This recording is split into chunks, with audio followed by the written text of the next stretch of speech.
Jujutsu Kaisen में हुई है। यहाँ तक इनके बारे में फैंस तक को अंदाजा नहीं था। उनके फेवरेट कैरेक्टर के साथ ऐसा कुछ भी हो सकता है और इसी में से जो पहली डेथ है वो किसी फेमस कैरेक्टर की नहीं है, लेकिन फिर भी फैंस उसकी काफी ज्यादा बात करते हैं। जुनपेई योशिनो।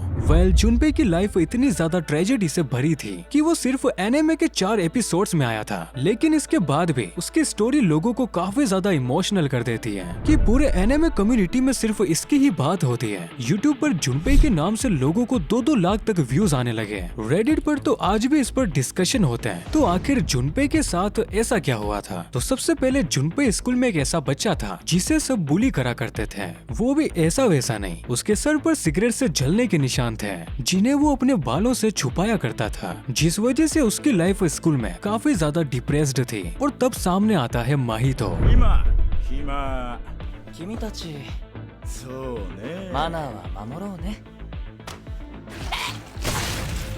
जो उसे बुली करने वाले बच्चों को मार देता है। यहाँ माहितो से डरने की जगह जुनपेई के अंदर एक अलग ही सुकून था कि उसे माहितो जैसा एक सेवियर मिल चुका है और साथ ही टीचर भी जो उसे कर्स एनर्जी तक यूज करना सिखाता है। सो ओवरऑल देखा जाए तो जुनपेई माहितो पर बहुत ज्यादा डिपेंड हो गया था। एंड जैसा कि माहितो कि उसे माहितो जैसा एक सेवियर मिल चुका है और साथ ही टीचर भी जो उसे कर्स एनर्जी तक यूज करना सिखाता है। सो ओवरऑल देखा जाए तो जुनपेई माहितो पर बहुत ज्यादा डिपेंड हो गया था। एंड जैसा कि माहितो बुरे लोगों में से एक था तो वो जुनपेई को मैनिपुलेट भी करता है, वो भी इस हद तक जब माहितो और केनजाकू मिलकर जुनपेई की माँ को मारते हैं, वो इसका सारा इंजाम उन स्कूल पुलिस पर डाल देता है, ये बोलकर कि उसकी माँ को उन्हीं ने मारा है। जिसके बाद होना क्या था, जुनपेई स्कूल में जाकर एक के बाद एक उन पुलिस को मारता है, जहां उसे रोकने के लिए यूजी इतादोरी आता है, जो जुनपेई का एक लौता दोस्त था जिससे वो मूवी से रिलेटेड अपनी बातें करता था। यहाँ तक कि वो एक बार यूजी को अपने घर खाने के लिए भी ले गया था, लेकिन फिर भी जुनपेई यूजी की एक भी बात नहीं सुनता है और वो उससे लड़ने लगता है। पर जब यूजी उससे कहता है वो उसे अपने साथ जुजुत्सु हाई ले जाएगा, तब जाकर कहीं जुनपेई रुकता है। लेकिन तभी माहितो आकर उसे अपनी पावर से क्रिएचर बना देता है, जो यूजी के सामने उसका नाम लेते हुए मर जाता है, केंतो नानामी। शायद मुझे तुम्हें इसके बारे में कुछ बताने की जरूरत है, और अगर तुम्हें अभी भी नहीं पता ये कौन है तो तुमने गूगल मैप पर इसके मेमोरियल शाइन को तो देखा ही होगा, जो कि एक रियल लाइफ प्लेस है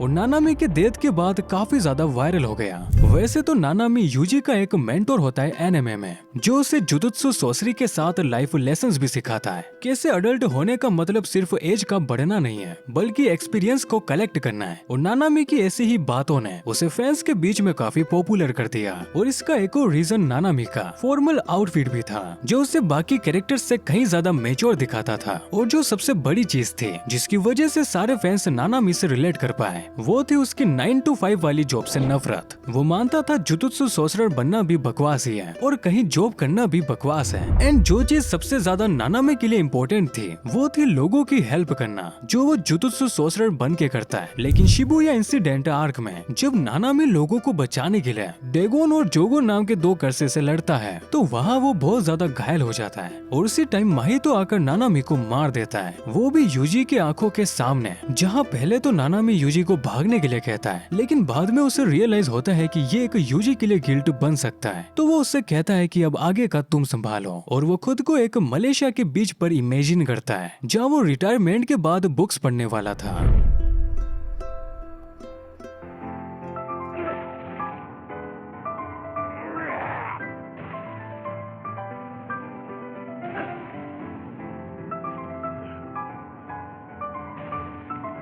ये सीन लोगों को इतना ज्यादा इमोशनल कर देता है, वो एक्स पर नानामी को वर्ल्ड वाइड ट्रेंड करवा देते हैं। और जो वो मलेशिया का बीच था उससे गूगल मैप पर नानामी का मेमोरियल शाइन बताकर टैग करने लगते हैं, जहाँ उसकी रेटिंग 5 स्टार की कर देते हैं। पर नानामी का मेमोरियल शाइन कभी भी वहाँ रियल में नहीं था, तो इसीलिए गूगल कुछ हफ्तों के बाद इसे मैप से हटा देता है। रिको अमनाई। वेल, इस लड़की के मीम्स और एडिट्स तुमने जरूर देखे होंगे, क्योंकि ये एनिमे में एक स्टार वेसल थी जिसका काम था जुजुत्सु काइसेन के सबसे ओल्ड सोर्सरर तेंजिन के साथ मर्ज होना, ताकि वो अपनी इमोर्टलनेस को कंटिन्यू रख सके। और इससे क्या होगा, जितनी भी कर्स स्पिरिट्स हैं वो जापान से बाहर नहीं जा पाएगी, क्योंकि उससे तेंजिन ही अपने बैरियर से रोकती है ताकि जुजुत्सु सोर्सरर उन्हें यही निपटा सके। मतलब कि शुरुआत से ही रिको के पास अपनी कोई लाइफ नहीं थी, उसे ह्यूमैनिटी के लिए खुद को सेक्रीफाइस करना पड़े।